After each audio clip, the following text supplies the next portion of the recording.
కూడి వచ్చిన దైవ సేవకులందరికీ వందనాలు తెలియజేస్తున్నాం. వాస్తవానికి డిసెంబర్ నెలలో మీ మధ్యకు రావాల్సి ఉన్నది. కొన్ని అనివార్య కారణాల వల్ల అది బ్రేక్ అవటం, తర్వాత వేరే షెడ్యూల్స్ ఉండటం, ఆ విధంగా మీ దగ్గరికి రాలేకపోయాము. అయినప్పటికీ దేవుని కృపను బట్టి, దేవుని ప్రేమను బట్టి మీ మధ్య ఉండటం చాలా సంతోషంగా ఉంది. ఈ అవకాశం ఇచ్చినటువంటి దైవ సేవకులు ప్రభాకర్ రావు గారికి, ఆశీర్వాదమయ్య గారికి వందనాలు తెలియజేస్తున్నాం. ఎందుకంటే వారు ప్రతిసారి ఫోన్ చేసి ఎట్లా ఉన్నా అయ్య గారు, ఏం చేస్తున్నారు అయ్య గారు, పరిచర్య ఎట్లా ఉందని క్షేమం తెలుసుకుంటూ ఉంటారు. సహోదరుల మధ్య ఉండాల్సింది ఏంటంటే మాట్లాడుకోవటం. శిష్యరికం అంటే ఏంటి? తెలుసుకోవటం, ఒకరి గురించి ఒకరు ఎట్లా ఉన్నారు, ఏంటి పరిచర్య ఎట్లా ఉందని. చాలా సంతోషము. అదేవిధంగా నా పేరు యామర్తి విజయ్ కుమార్. మాది వంకాయలపాడు గ్రామం, ఇంకోల్ మండలం, ప్రకాశం జిల్లా. ఇంకోల్ దగ్గర మా గ్రామం. దేవుని కృపను బట్టి మేము సువార్త ప్రకటిస్తూ ఉంటాం. యేసుక్రీస్తు వారు చనిపోయిన తర్వాత, పునరుద్ధరణై తిరిగి లేచిన తర్వాత ఒక మాట చెప్పాడు ఆయన శిష్యులకి, మీకు సర్వాధికారము ఇవ్వబడి ఉన్నది, సర్వలోకానికి వెళ్ళి సువార్త ప్రకటించండి. ఈ రోజుల్లో చాలామంది దైవ సేవకులు చర్చిల కోసం తపన పడుతున్నారు, సంఘం కోసం తపన పడుతున్నారు, సువార్త కోసం తపన లేదు, తాపత్రయం లేదు. ఇప్పుడు ఎంప్లాయీస్ ఉంటే, గవర్నమెంట్ ఎంప్లాయీస్ ఏం చేస్తారు? బాగా పనిచేస్తారు. ఎందుకని? వాళ్ళ జీతం పెంచుతారేమోనని. ఆ విధంగానే ప్రైవేట్ ఎంప్లాయీస్ కానీ, సాఫ్ట్వేర్స్, మా తమ్ముళ్ళు ఇద్దరు సాఫ్ట్వేర్ జాబ్ చేస్తూ ఉంటారు. వాళ్ళు ఉదయం మొదలుకొని సాయంత్రం దాకా సిస్టమ్ దగ్గర కూర్చొని చేస్తాను నేను గమనిస్తూనే ఉంటా. రే వచ్చి అన్నం తినండిరా అంట. అరే ఈ వర్క్, ఈ ప్రాజెక్ట్ అయిపోవాలరా, లేకపోతే శాలరీ తగ్గిస్తారా అని చెబుతారు. అంటే ఈ లోక సంబంధమైన విషయంలో వాళ్ళకి శ్రద్ధ ఉంది. ఉదయం లెగుస్తారు, టిఫిన్ చేస్తారు, సాయంత్రం 7 దాకా రూమ్ నుంచి బయటకు రారు. పిల్లల్ని పట్టించుకోరు, ఏం పట్టించుకోరు. జాబ్ అది. ఎందుకంటే అది చేయకపోతే వాళ్ళ జీతం రాదు. దేవుని బిడ్డలు ఏంటంటే మనం కూడా సువార్త అనేది ప్రకటించాలి. నాకంటే మీరు అనుభవం గలవారు అయినప్పటికీ నా మనసులో ఉన్నటువంటి మాటలు నేను మీతో పంచుకోవాలనుకుంటున్నాను. సువార్త భారము మన మీద మోపబడి ఉన్నది. నేను మత్తయి సువార్త చదువుతూ ఉన్నాను. బైబిల్ మొత్తం అయిపోయి మరలా స్టార్ట్ చేశాను. మత్తయి సువార్త చదువుతున్నప్పుడు యేసయ్య జీవితకాలం మొత్తము పరిచర్యలోనే గడిపాడు, సువార్త ప్రకటించడంలోనే గడిపాడు. ఈరోజు మార్కు సువార్తలో చదువుతుంటే ఒక మాట రాయబడింది కదా, ఆయనను ఆ పట్టణంలోనికి రానియకుండా ఉన్నందువలన ఆయన అరణ్యంలో ఉంటే నలుదిక్కుల నుండి జనాలు ఏం చేశారంట? యేసయ్య దగ్గరికి వచ్చారు. అరణ్యంలో ఉన్నా సరే యేసుక్రీస్తు వారు సువార్త ప్రకటించాడు. సువార్త భారము మన మీద మోపబడి ఉన్నది. మీరు అనొచ్చు, ఎక్కడికి వెళ్ళి సువార్త చేయాలయ్యా అని. చాలా బీడు భూములు ఉన్నాయి, సువార్త ప్రకటింపలేని ప్రాంతాలు ఉన్నాయి. అక్కడ సువార్త అంటే ఏంటో తెలియదు, యేసుక్రీస్తు వారు అంటే ఏంటో తెలీదు. బీడు భూమి దగ్గరికి వెళ్ళండి, వెళ్ళి సాధన చేయాలి. ఇప్పుడు పొలం వేసే రైతు ఏం చేస్తారు? నేను కానీ పొలం పని చేశాను, అన్ని పనులు చేశాను. నేను కూడా పొలం చేసే రైతు ఏం చేస్తాడు? ముందల పొలాన్ని బాగా దున్నుతాడు, చెడు మొక్కలు ఉంటే, చెడు సంబంధించిన ఏమైనా ఉన్నా సరే ఏరుతాడు, గ్రేడ్ చేస్తాడు, యూరియా జల్లుతాడు, బాగా పొదును చేస్తాడు భూమిని. ఆ విధంగానే చాలా చోట్ల సువార్త ప్రకటించబడాలి. మా యొక్క ఉద్దేశం ఏంటంటే మేము వెళ్ళి సువార్త ప్రకటిస్తాం, ఎంత దూరం అయినా సరే. రాత్రి మేము సువార్త ప్రకటించి ఎన్నింటికి వచ్చామంటే 2ంటికి వచ్చాం. సువార్త ప్రకటించి 2ంటికి వచ్చాం. మా తమ్ముళ్ళకి చెప్పాను, ఈరోజు మీరు జాబ్ చేయొద్దు, అది ఎంత నష్టమైనా సరే మనం సువార్తకి వెళ్ళాలి, వాకింగ్ చెప్పాలి. అయ్యగారు వాళ్ళని కలుసుకోవాలని చెప్పగానే వాళ్ళు జాబ్ మానేశారు. 2ంటికి వచ్చాం. 2ంటికి వచ్చి మళ్ళీ ఎన్నింటికి లేసాం అయ్యగారు? 5ంటికి లేసాం. 5ంటికి లేచి రెడీ అయ్యి స్నానాలు చేసి ఇంట్లో అన్ని కార్యక్రమాలు సమకూర్చుకొని నీళ్లు తీసుకొని వచ్చి అన్నీ చేసి బయలుదేరి 7కి వచ్చేలేకే అందరు దైవ సేవకులు అందరూ ఉన్నారు. చాలా సంతోషంగా ఉన్నది. కొంతమంది ఏమో కొన్ని కారణాల వల్ల లేటుగా వచ్చారు. శ్రద్ధ గలవాడు ఐశ్వర్యవంతుడగును, శ్రద్ధ గలవాడు ఏలుబడి చేయను. ఇవన్నీ ఎందుకు చదువుతున్నానంటే మనం మోటివేట్ చేసుకోవాలి. నేను అమెరికా ప్రాంతంలో సువార్త ప్రకటిస్తున్నప్పుడు, అమెరికా వెళ్ళినప్పుడు నాకు సమయం ఎన్ని నిమిషాలు ఇచ్చారంటే 30 నిమిషాలు ఇచ్చారు. 30 నిమిషాలు నువ్వు వాకింగ్ చెప్పాయా అన్నారు. నేను 1 నిమిషం ఎక్స్ట్రా చెప్పా. అంటే వాళ్ళు పంచువాలిటీ, సమయాన్ని అంటే పంచువాలిటీ ఎక్కువ ఇంపార్టెన్స్ ఇస్తారు. డిసిప్లిన్, విజయ్ నేను నీకు 4 గంటలకు చేస్తాను ఇండియా టైంలో ఏకుందాం 4 వాళ్ళు 3 గంటల 59 నిమిషాలకు ఫోన్ చేస్తారు. అంటే టయానికి అంత ఇంపార్టెన్స్ ఇస్తారు. దేవుని పనిలో మనం శ్రద్ధ ఉండాలి. మేము అందుకని ఉదయాన్నే 5ంటికి లేచి తిని తిరగ ముందర ఫాస్ట్గా వచ్చేసాం. ఎందుకని? సువార్త ప్రకటించబడి సమయం పోతే రాదు. చాలామంది దూర ప్రాంతం నుండి వస్తున్నారు. చాలా సంతోషంగా ఉన్నది. దేవుని వాక్యం చదువుకుందాం. కొద్ది నిమిషాలు మాత్రమే మీతో దేవుని యొక్క వాక్యం పంచుకుంటాను. ఎందుకంటే మన మధ్యలో దైవ సేవకులు ఉన్నారు, అనుభవం గలవారు. వారి యొక్క అనుభవాన్ని మనతో పంచుకుంటారు. మత్తయి సువార్త 21వ అధ్యాయము 22వ వచనం. అయ్యగారు కొంచెం ఫ్యాన్ వేయండి సార్. మరియు మీరు ప్రార్థన చేయనప్పుడు వేటిని అడుగుదురో అవి దొరుకునని నమ్మిన ఎడల మీరు వాటినన్నిటినీ పొందుదురని వారితో చెప్పారు. ఈ యొక్క వాక్య భాగంలో మనం చూసినట్లయితే, మీరు ప్రార్థన చేయనప్పుడల్లా వేటిని అడుగుదురో వాటిని పొందుదురని నమ్మిన ఎడల అవి మీకు పొందినవని నమ్ముడి అని చెబుతున్నాడు. ఇక్కడ మనం చూసినట్లయితే మనము ప్రార్థన చేస్తాం. చాలామంది మన దైవ సేవకులు అందరూ ఏం చేస్తాం? లగవంగాల్ని మోకరించి దేవునితో సమయం గడుపుతాం. మనకే చాలామంది వచ్చి వాళ్ళ యొక్క ప్రార్థన అవసరం చూస్తారు. అయ్యగారు నా పాపకు బాగలేదు సార్, నాకు మంచి ఉద్యోగం రావాలి అయ్యగారు, నాకు పిల్లలు లేరు సార్, నా భార్యకు మంచి కానుపు కావాలి అయ్యగారు అని దైవ సేవకులు మన దగ్గరకు వచ్చి వాళ్ళు ఏం చేస్తారు? వాళ్ళ యొక్క ప్రార్థన విన్నపములను చెప్తారు. మనం ఏం చేస్తాం? వారి కొరకు శ్రద్ధగా ప్రార్థన చేస్తాం.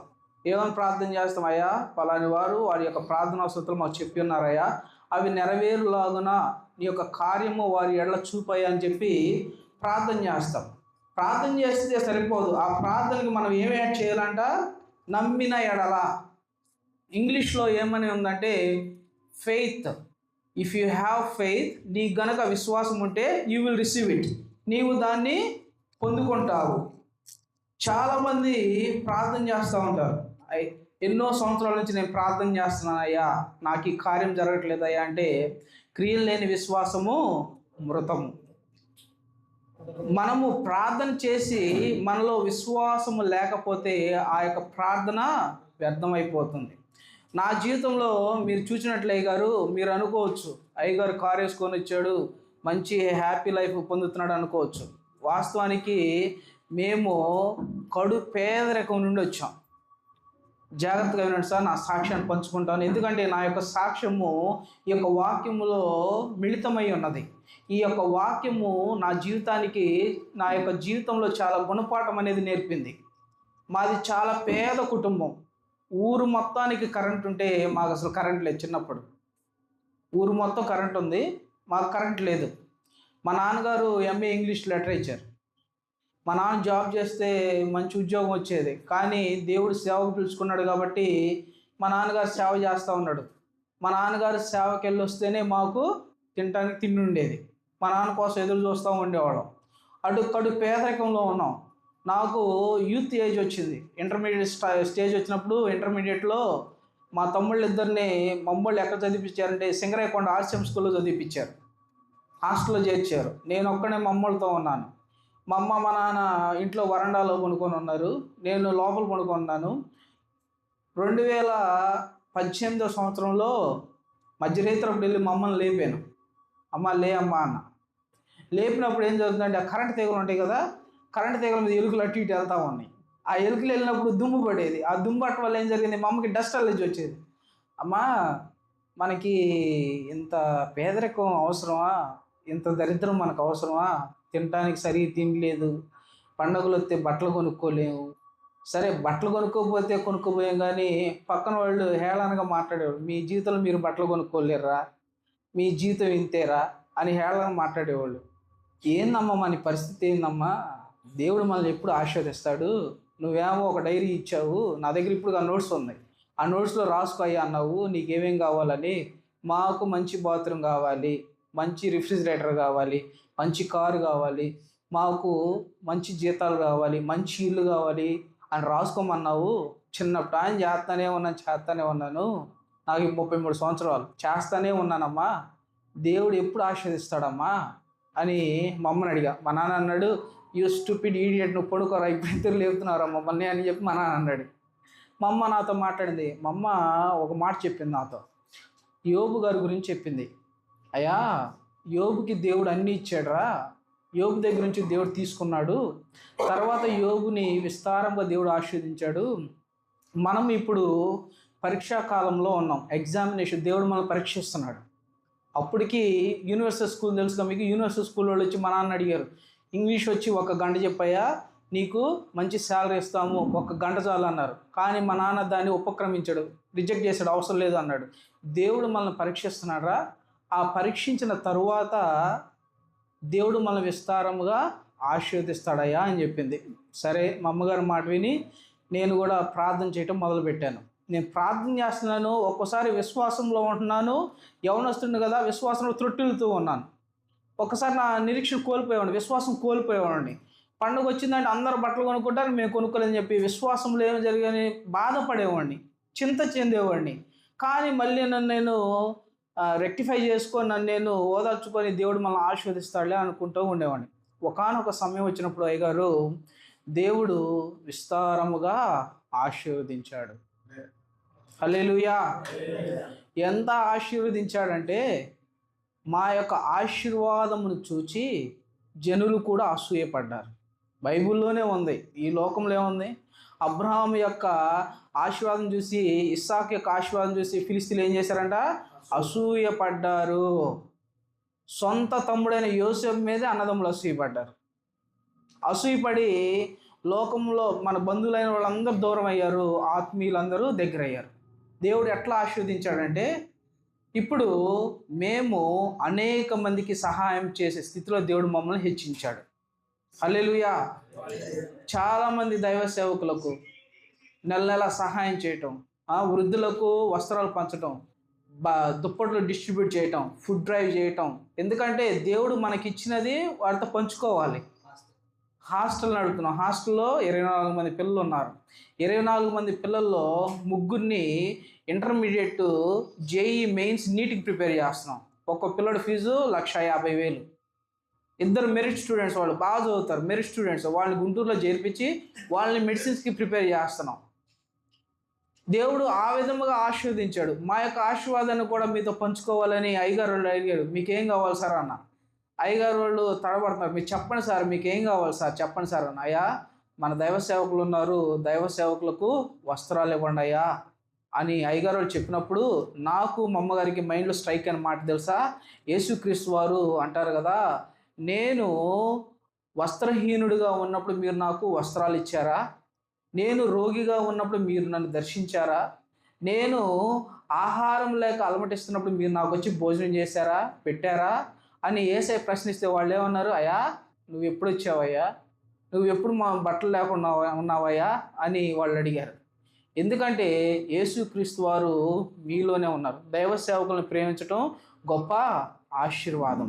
ఎందుకంటే మీలోని ఆశీర్వాదం మొత్తం మాకు, మా కుటుంబంలో, మా పిల్లల మీద కావాలి. మీ యొక్క ప్రార్థనలు మాకు కావాలి. ఎందుకంటే ఈ యొక్క వాక్యం ఉంది కదా, మీరు ప్రార్థన చేయనప్పుడల్లా, చదవండి ఇంకోసారి, మరియు మీరు ప్రార్థన చేయనప్పుడు వేటిని అడుగుదురో అవి దొరుకునని నమ్మిన యెడల మీరు వాటన్నిటిని పొందుదురని వారితో చెప్పాను. నేను నమ్మాను నాకు దేవుడు ఇస్తాడు అని, వాటిని దేవుడు నాకు అనుగ్రహించాడు. అంత మాత్రమే కాదు, కానీ పరిశుద్ధ గ్రంథంలో మనం చూసినట్లయితే సంసోను జీవితంలో, సంసోను దేవుని యొక్క ఆశీర్వాదం చేత, అభిషేకం చేత పుట్టినటువంటి కుమారుడు. ఈ సంసోను ఏం చేశాడు, దేవునికి వ్యతిరేకమైనటువంటి కార్యాలు చేశాడు. వ్యతిరేకమైన కార్యములు చేయటం ద్వారా సంసోను ఏం కోల్పోయాడు, తన యొక్క బలమును కోల్పోయాడు.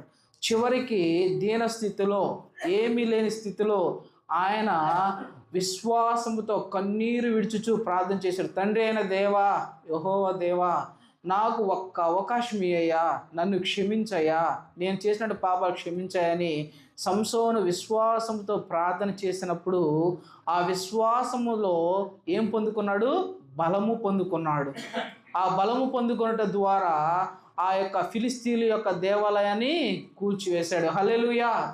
అదే విధముగా దైవ సేవకులు అంటే మీరు కూడా అనుకోవచ్చు, అయ్యో నేను అనేక సంవత్సరాల నుంచి ప్రార్థన చేస్తున్నాను, కొన్ని సంవత్సరాల నుంచి మందిని కొరకు ప్రార్థన చేస్తున్నాను, సంఘం కొరకు ప్రార్థన చేస్తున్నాను, సంఘ అభివృద్ధి కొరకు ప్రార్థన చేస్తున్నాను, నా బిడ్డల యొక్క ఉద్యోగాల కొరకు ప్రార్థన చేస్తున్నాను, నేను సేవ చేస్తున్నాను, నా సేవ మొత్తం ఏమైపోయింది, నా సేవ మొత్తం వృధా అయిపోయిందా, దేవుడు నన్ను గమనిస్తున్నాడా లేదా అని మీరు కృంగిపోయి ఉండొచ్చు. కానీ పైన ఉన్నటువంటి యెహోవా దేవుడు నిన్ను నన్ను నువ్వు చేసే ప్రతి ఒక్క కార్యాన్ని గమనిస్తున్నాడు.